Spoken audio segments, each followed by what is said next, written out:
사랑합니다.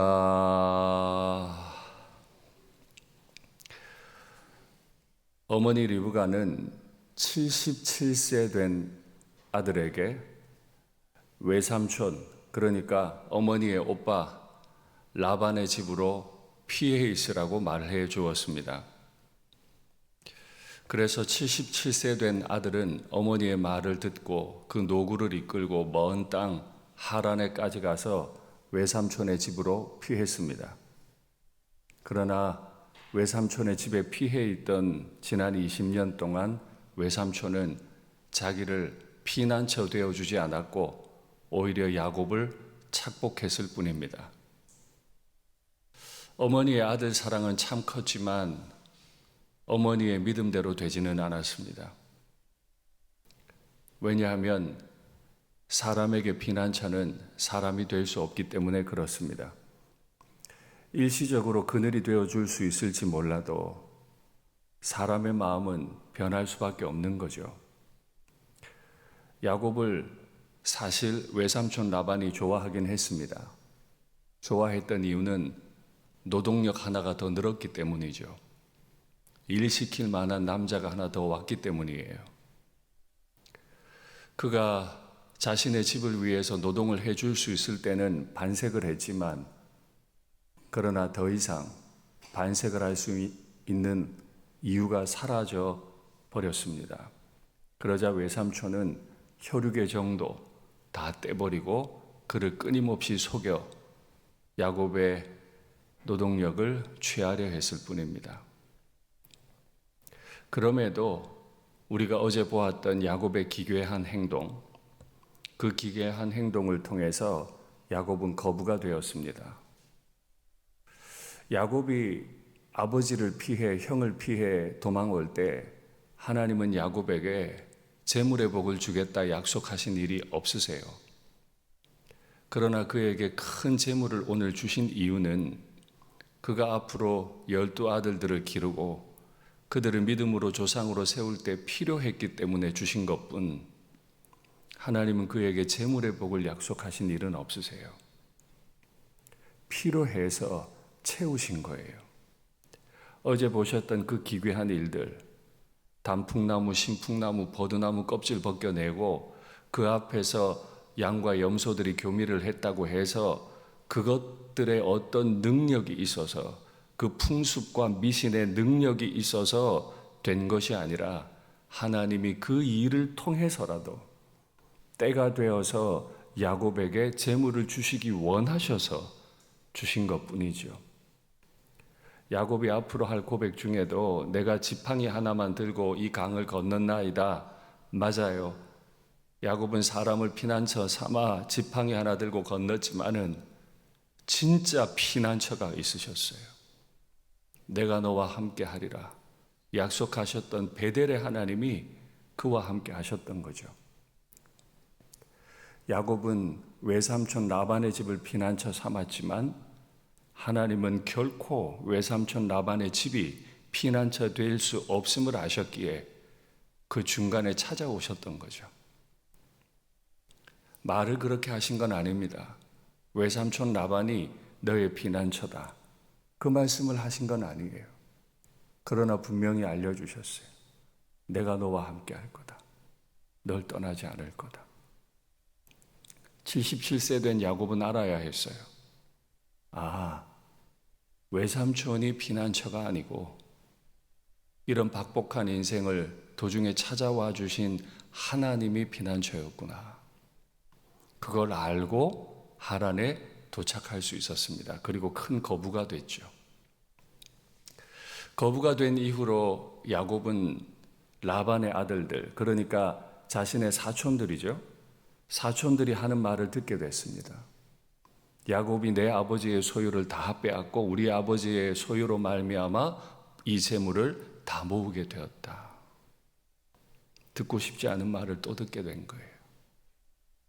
20년 전에도 형의 복을 빼앗았는데 20년이 지난 지금도 그의 인생은 누군가의 재물을 빼앗는 사람으로 또 낙인됐어요.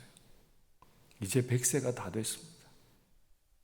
100세가 된 노구를 이끄는 인생도 남들에게 환영받지 못했어요. 돈이 없어서 버림을 받고, 돈이 많았는데도 빼앗는다라고 하는 말을 들으며 역시 또 버림을 받아요. 눈을 돌려서 외삼촌은 생각이 어떠신가 봤겠죠. 안색이 전과 같지 않았다. 처음 왔을 때는 불쌍한 마음, 반기는 마음도 있었지만은 아마 아들들과도 얘기했겠죠. 아버지 조카가 아버지 재물 다 빼앗아 가요. 그 100세 된 노인을, 그 조카를 질투하시는 그 외삼촌의 모습을 보는 야곱의 마음은 어땠을까요? 기댈 데가 없어요. 돈은 생겼는데 마음 둘 곳이 없어. 돈 생기면 다 편할 줄 알았는데 내 마음 둘 곳이 없어. 아내도 둘이고 그 안에 딸린 여종도 둘 있고 아들도 많은데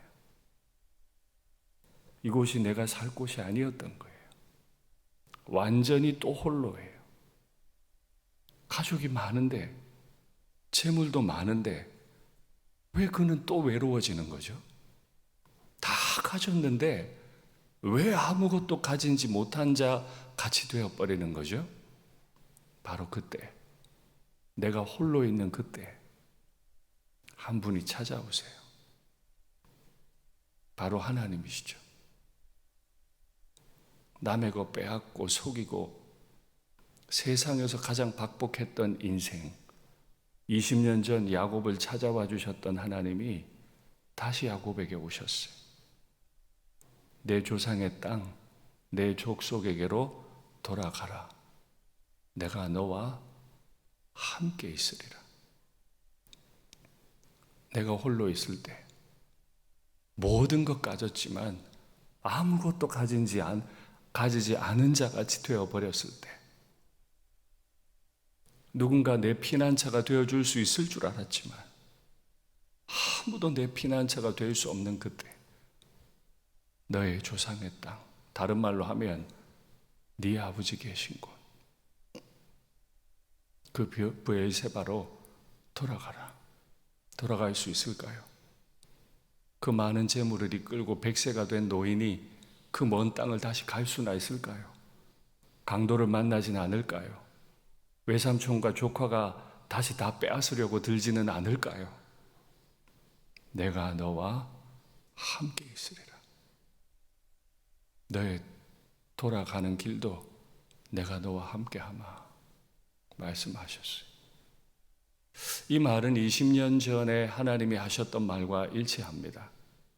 그러니까 오늘 내가 너와 함께 있으리라 하시는 이 말씀을 들었을 때 야곱은 20년 전 약속을 또다시 떠올릴 수 있었을까요? 20년 전 베델에서 하신 하나님의 약속을 확인하시죠. 나는 여호와다. 네가 누워있는 땅을 내가 너와 너의 자손에게 주겠다. 77세가 되도록 장가를 못 간 노인이었는데 그 노인에게 오셔서 너의 자손에게 다 줄 거다. 진짜요? 내 자손이 땅의 티끌같이 될 거다. 땅의 모든 족속이 너와 내 자손으로 말미암아 복을 받을 거다. 지팡이 하나밖에 든 게 없는데 내가 너와 함께 있을 거다. 네가 어디로 가든지 너를 지키며 너를 이끌어 이 땅으로 돌아오게 할 거다. 내가 내게 허락한 것을 다 이루기까지 너를 떠나지 아니하리라. 형과 아버지를 속인 인생이에요. 남을 속여서라도 자기 것 챙기려고 했던 사람이에요. 그러다가 가장 박복하게 지팡이 하나 들고 떠났던 인생이에요. 그때도 찾아오셔서 내가 너와 함께 있으리라 약속하셨던 하나님이 20년 내내 함께 하셨네요. 자기는 사느라고 온갖 수단을 다 썼지만 그것 때문에 산 게 아니고 하나님이 그렇게 해주셨네요. 필요하니 아내도 주시고 필요하니 자식들도 주시고 필요하니 재물들도 주시고 이제 때가 되어 필요하니 내 조상의 땅, 내 족속에게로 가라. 내가 너와 함께 있으리라. 20년 전이나 오늘이나 동일하게 말씀하시는 하나님. 그 말씀을 듣고 야곱은 확신했습니다. 비록 못난 인생을 살아왔지만 그는 확신했습니다.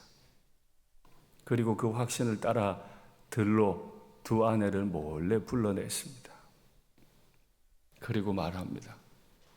그대들의 아버지의 안색이 전과 같지 않다. 자칫 내가 죽게 생겼다. 다 빼앗기게 생겼다. 이제 나 가야 될 것 같다. 아내들의 마음은 어떠했을까요? 야곱의 그 마음은 어떠했을까요?